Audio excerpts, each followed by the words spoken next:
There you are. Your mother told me the Terran had summoned you, so I didn't want to interrupt. I fear your hound has the kitchens in uproar once again, and is threatening to leave. No matter how the maids try to keep him out, he always finds a way in. You know these Mabari hounds. They listen only to their master. Anyone else risks having an arm bitten off. You're quite lucky to have your own Mabari warhound, you know. Smart enough not to talk, my father used to say. Of course, that means he's easily bored. Nan swears he confounds her just to amuse himself. At any rate, your mother would have me accompany you until the matter is settled, shall we? Just follow the yelling. When Nan's unhappy, she makes sure everyone knows it. And my dear Bryce bought this pack from Orlais last year. The Marquis who gave it to him was drunk, I understand, and mistook Bryce for the king. Ah, here is my son, along with Sir Gilmore. Tell me, Sir Gilmore, has my pup collared that dog yet? Not just yet, your ladyship. Darling, do take care of that. That malodorous hound of yours is an excellent protector, but he drives Nan to distraction. I'm not asking you to travel to the moon. The kitchen is just around the corner. Sir Gilmore, see that it gets done. As your ladyship commands. Good. With any luck, I'll be able to feed my guests before the end of next week. Darling, you remember Lady Landra? I think we last met at your mother's spring salon. You're too kind, dear boy. Didn't I spend half the salon shamelessly flirting with you? Right in front of your family, too. You remember my son, Dyron? I believe you two sparred in the last tourney. And you beat me handily, as I recall. It's good to see you again, my lord. And this is my lady-in-waiting, Iona. Do say something, dear. It is a great honor, my lord. I have heard many wonderful things about you. Don't look now, Eleanor. But I believe the girl has a crush on your lad. Lady Landra! Hush, Landra. You'll turn the poor thing scarlet. All evidence to the contrary. I think perhaps I shall rest now, my dear. Dyron, I will see you and Iona at supper. Perhaps we'll retire to the study for now. Good evening, your lordship. Sir Gilmore. Get that bloody mutt out of the larder! But mistress, it won't let us near. If I can't get into that larder, I'll skin both of you useless elves, I swear it. Calm down, good woman. We've come to help. You and you! Your bloody mongrel keeps getting into my larder. That beast should be put down. Just get him gone. I've enough to worry about with a castle full of hungry soldiers. You two, stop standing there like idiots. Get out of the way! Why are you talking to me, young man? That wretched creature is likely eating my beautiful roast as we speak. Yes, of course, my lord. I do apologize. I just need to feed all the soldiers here and the Jarl and Lady Landra and her entourage. I have so much to do. Get the dog out and keep him away, I beg you. It shall be done.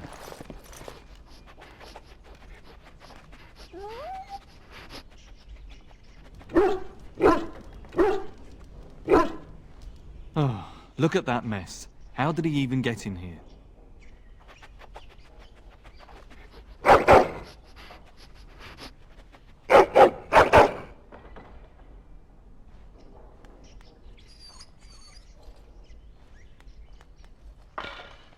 Wait, do you hear that?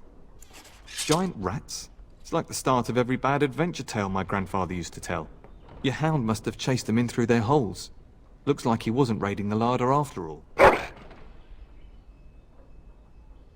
Those were rats from the Kokari Wilds. Best not to tell Nan. She's upset enough as it is. But seeing as you've got your Mabari well in hand, I'll be on my way. I'm to prepare for the arrival of more of the Jarl's men.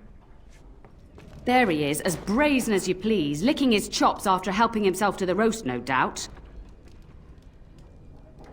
What? Rats? Not the large grey ones. They'll rip you to shreds, they will! See, now you've gone and scared the servants. I expect those filthy things are dead. Oh, I bet that dog led those rats into there to begin with. Oh, don't even start with the sad eyes.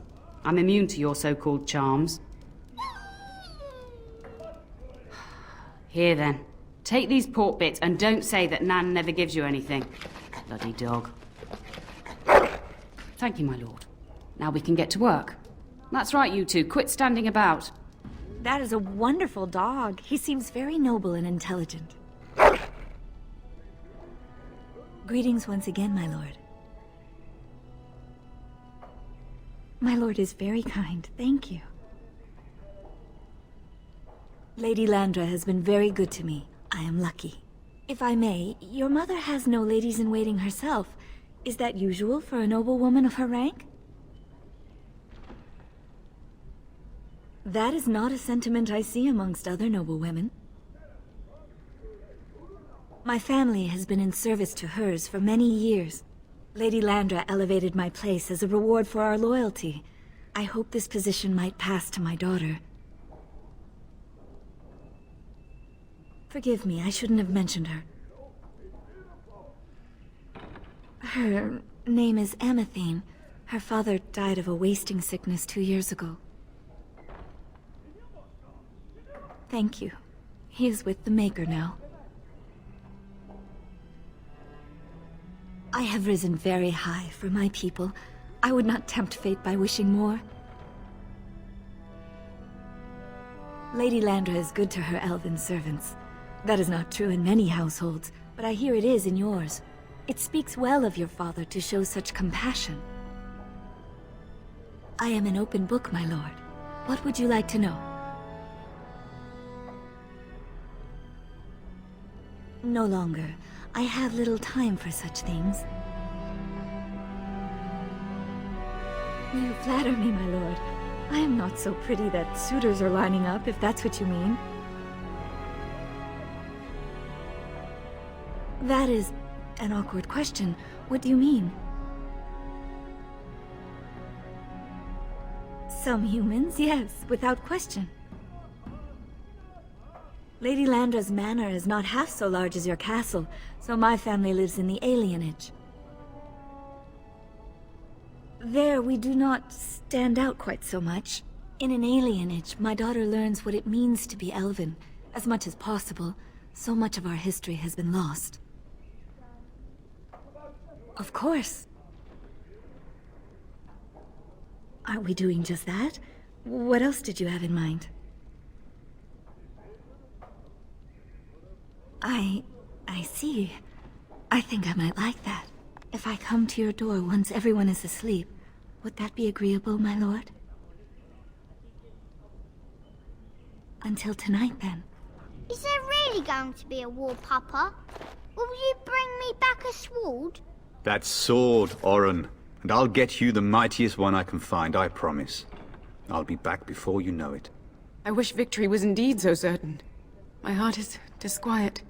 Don't frighten the boy, love. I speak the truth. And here's my little brother to see me off. Now dry your eyes, love, and wish me well.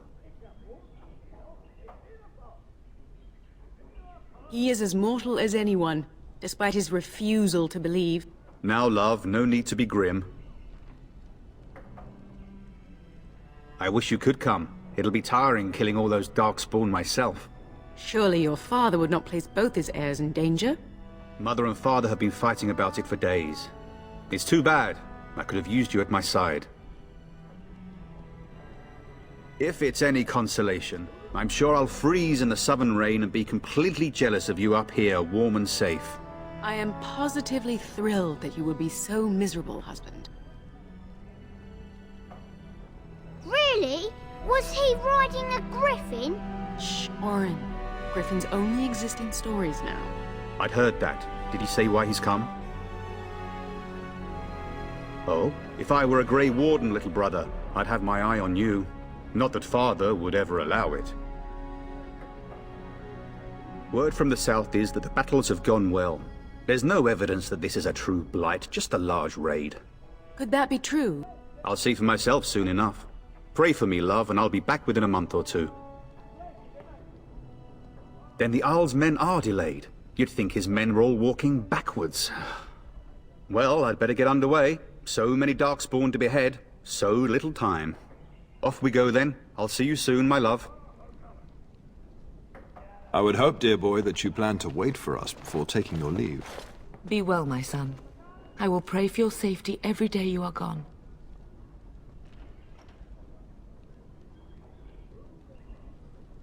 I keep telling you, no Darkspawn will ever best me. The Maker sustain and preserve us all. Watch over our sons, husbands and fathers, and bring them safely back to us. And bring us some ale and wenches while you're at it. For the men, of course. Fergus, you would say this in front of your mother? What's a wench?